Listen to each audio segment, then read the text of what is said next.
台湾的艺术水阁好，搁请解说两句含你做参考。解说，解文说理。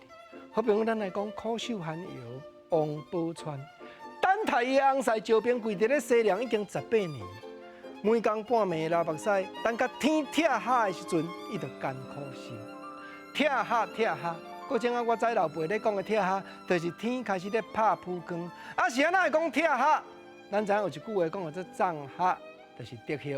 啊，咱对竹丛顶头竹火甲拆落来，迄个竹壳是毋是白白？所以对半暝黑暗，天边开始铺出鱼肚白，开始现出光芒，咱才会讲拆下。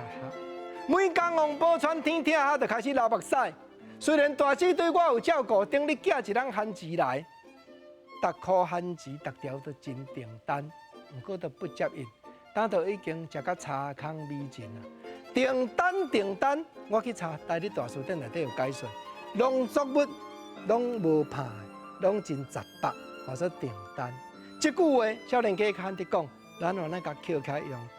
番薯订单煮起来就好食，不过头拄仔国政就讲不接应。今仔日有夹面，咱再无夹，王宝钏打我就要出去分，若无我就要去靠猪母奶。猪母奶煮起来。粗白白，食到是个脆芹。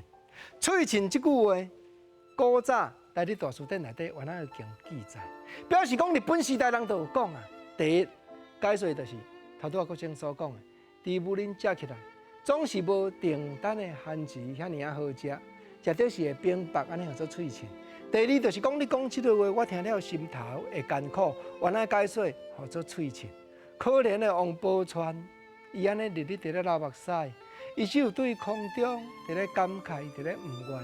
伊大声伫咧喊话：“夫君招兵贵啊！我等你18年，你若放杀我，你若小心，你就无尾梢。”即句尾梢，原来老爸日本时代人都有讲啊呢，无尾梢就是无好的下场。啊，毋过咱真知影讲，即对苦命的鸳鸯，到尾也招兵贵，红裳烈马骑咧拼转来，人因两个。有好尾梢，有好结尾。故事好头不如好尾。虽然艰苦流目屎，到尾啊，招兵贵大丁店，翁仔某大团圆，嘛是真好的收煞。